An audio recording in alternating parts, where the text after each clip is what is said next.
Hi everybody, this is Dave Fresilli with Holistic Health and Fitness. How are you doing today? Hope everybody's doing well. So I wanted to go briefly into some very basic fundamental ideas about food because it gets pretty darn overwhelming out there, doesn't it? With everything that's out there, all the different diets, how you should be eating for this, what's your blood type, what's your pH levels, food intolerances, all this kind of thing. And those are all wonderful things to think about at a higher level, but it is really the basics of eating that will help you the most. So the first thing I want to talk about is I want you to start changing the way you think about eating and about your food that you are eating. And one of the biggest things I want you to grasp right now is that food is a drug. Everything you eat, and when you're eating it, how much you're eating it, the quality of what you're eating, and how you're either responding in a good way or reacting in a bad way, has a hormonal response to it. It will, if you're eating correctly and everything's good, that you're eating, the quality of it, and your body has a good response to it, you'll feel healthier, happier. Your body will create a level of homeostasis where your weight is getting to the normal weight of what it should be, a healthy weight of what it should be. Your energy level will be high. You'll be functioning properly. Or if you're not eating correctly, you're eating the wrong kind of foods, or you're eating poor quality foods, you're eating too much or too little, then your body's going to have more towards a negative or a reaction to those foods where you'll have a hormonal response which will set you up to be more fatigued. You'll have gut issues possibly. You'll have food intolerances, which can be everything from gas and bloating to aches and pains in your body. Allergy issues, rashes, nasal issues, all sorts of things like that. The list goes on and on and on of reactions. So understand that food is a drug and we want to treat it as such. So the idea here is I want you to start eating for health and wellness, and I want you to start eating so that you're giving your body what it needs to heal itself so that you can experience this health and wellness. And stop eating to lose weight, okay? Stop eating or taking on diets just to lose weight. It's the wrong way to do this. Will you lose weight on a diet? Yes, almost everybody will, unless there's some other challenges that they're having. But it's not the right way to go about doing it, okay? Eating to lose weight is temporary. If you eat for health and wellness, it is a permanent lifestyle. And the great thing about it, as I mentioned in another video, is when you're eating for health and wellness and you start creating health and wellness, your body weight will acclimate down to the proper weight that it needs to be at, which will be a wonderfully healthy, lean body. So this is just one of the benefits of health and wellness in your life. And so that's the way I want you to start thinking about that. So we're going to break this big idea of nutrition and eating and what's right for you and what's right for me into three small little segments here. So the first one we're going to talk about is proteins. So proteins are going to come down very basically. Now it's a bigger thing here, but I want to keep it to the basics. So if you can grab this, you'll go a long way into helping yourself get healthy and creating health and wellness in your body.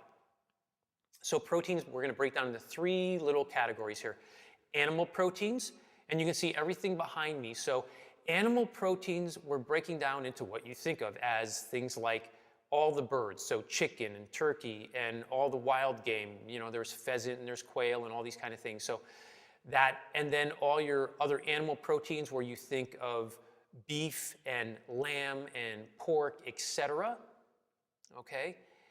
And those need to be, and now we're going to talk about the quality of that now. When they're being raised, they should be raised on grass, just as if they were wild game. So things like deer and wild boar, etc.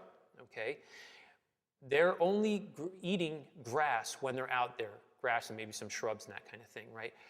That's what you want. So you want grass-fed animals that have not been injected with hormones, antibiotics, or steroids, because that's what they do. Commercially raised animals are injected with that stuff.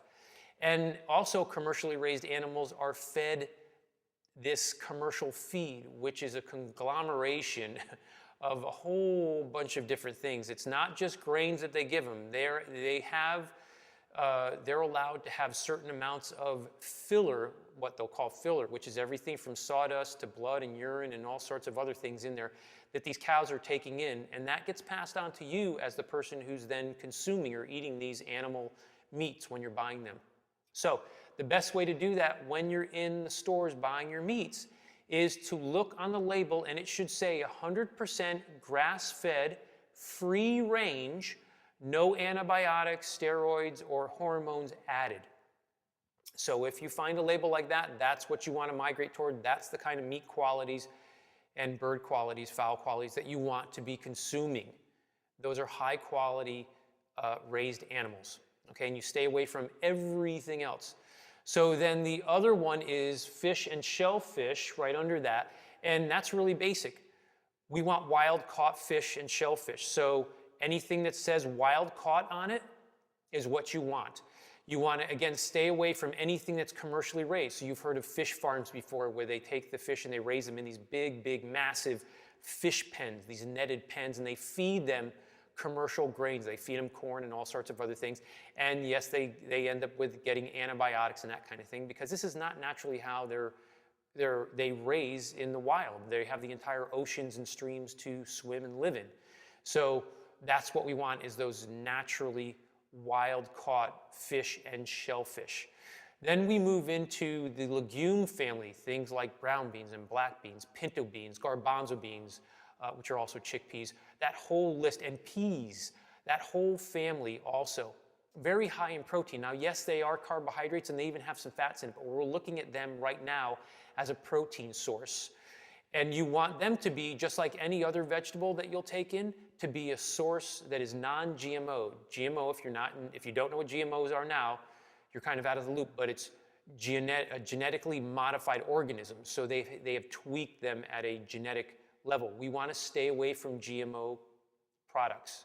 So non-GMO, and they want to be grown organically or biodynamically, which means that they have not been sprayed or treated with any synthetic fertilizers, pesticides, herbicides, rodenticides, anything like that, okay? So again, very naturally raised, very high quality food.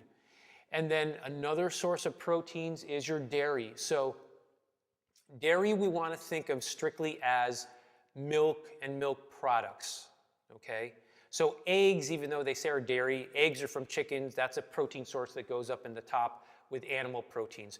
But dairy and dairy proteins are all your milk and milk byproducts.